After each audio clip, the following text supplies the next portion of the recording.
Hello and welcome to Ebb and Flow Imagery's YouTube channel.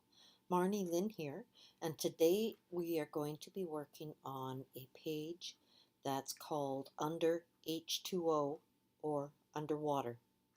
What I have done is taken this opportunity to try out some stencils that I made of underwater creatures and seaweeds and see what it would look like.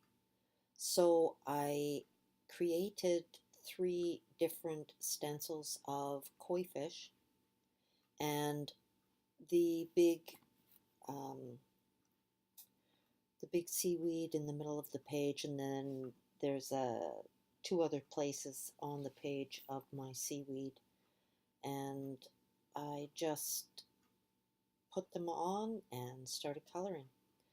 With the koi fish, I used about 4 different colors of yellow to give some depth and some interest, and I found that if I did orange, purple would have been good too, but orange seemed to work the best, and I used orange with the yellow just to give a little more detail. Talking on these videos is not as easy as you would think. I find turning it upside down helps me get a different perspective, and I can sometimes see more clearly where there are some errors or some places where I need to focus on. As I was coloring, and it was spread over a few days and a total of probably 2 hours, 2.5 hours of coloring, Candace suggested that I put more bubbles in just to give it a bit more life. So that's what I did later on in the picture. I'm just adding some color to the longer of these seaweeds. Do you remember those kind of grasses that grew up on the edge of the water that you could pull them apart and almost put them right back together? Almost like a bamboo type of green plant. That's what inspired me when I was drawing those in. When I was coloring them, I was thinking about the Dr. Seuss storybooks that I used to read to my kids when they were little. Just some of the colors from the costumes, the Cat in the Hat and that. It was fun drawing all these in.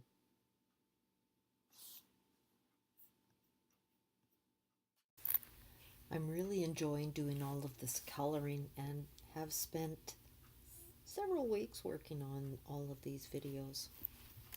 So now I'm adding some green to my stencil of seaweed. I put these little dots in because I was thinking of them as like a cactus underwater.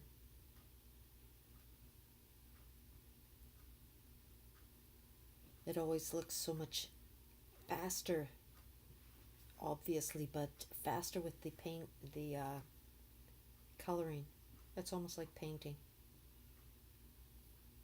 when you're looking at it this fast.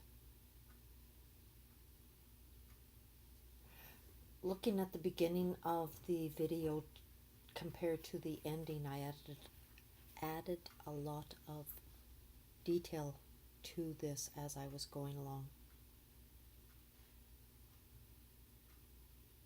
And it was changing shape and inspiring me in different ways. I wanted to get more colors of green in the picture. And a lot of these crayons really remind me of the Distress Oxide inks that Candace and I use in some of our other art projects with our greeting cards, birthday cards that we make. I have a lot of crayons there, but I also have lots of duplicates, and I didn't realize until I'd made several videos. And then I went through them and cleaned it out and made a video of doing that. Now there's a little tiny fish up here that I thought I would add pink to it just to put pink higher up on the page. I live right beside the ocean, and I can just imagine this kind of stuff under the water.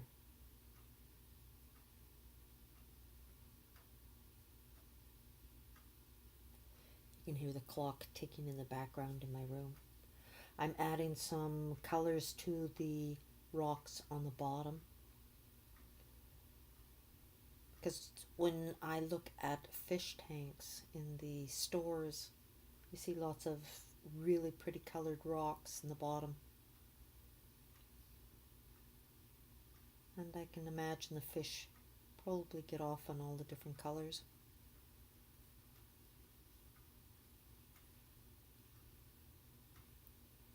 And as you're working with all those crayons, it starts to feel like you don't have anything to work with, but there's so many colors that you can create mixing them together.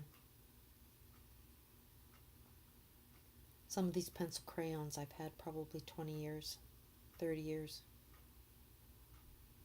It'll be nice when I can get some new ones.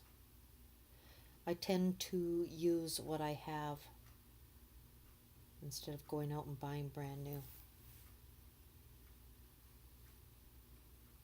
Adding more detail.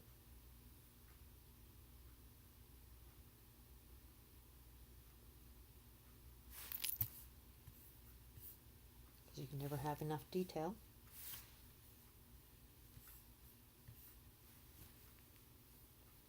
And it's upside down. Also, this way I don't mess up the crayons that I've used. I was being so careful and working on finishing tasks after I had completed them and made the mistake of uploading a video of 15 minutes which showed filling in those blue underwater waves. And as it was starting to upload onto my computer, I cleared my iPhone photo list and deleted the video. So I missed out on a lot of coloring there. And I do, after I've done 15 or 20 minutes of coloring and upload the video onto my iMovie, I will sit there and watch myself coloring at different speeds. It keeps you in the game, keeps you focused, and then it also helps to see where you can improve some techniques.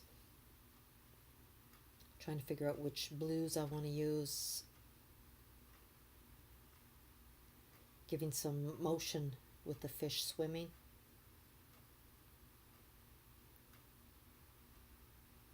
Adding some turquoise, some more lines with my black pen.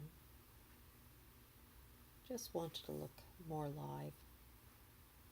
Now I'm following up the bubble lines to make sure they all are reaching the surface. Now I'm going to work more on the bottom, put some rocks in, pebbles, fill up the space. And there we go. The lighting's not that great on the back on this. So I don't want to sit and spend a couple hours of coloring in the background. So I'm just adding some blue all over the page to give it a hint of water. So I hope you've enjoyed this video, and if you had, please like. Please subscribe if you haven't. Take care, and we'll see you next time.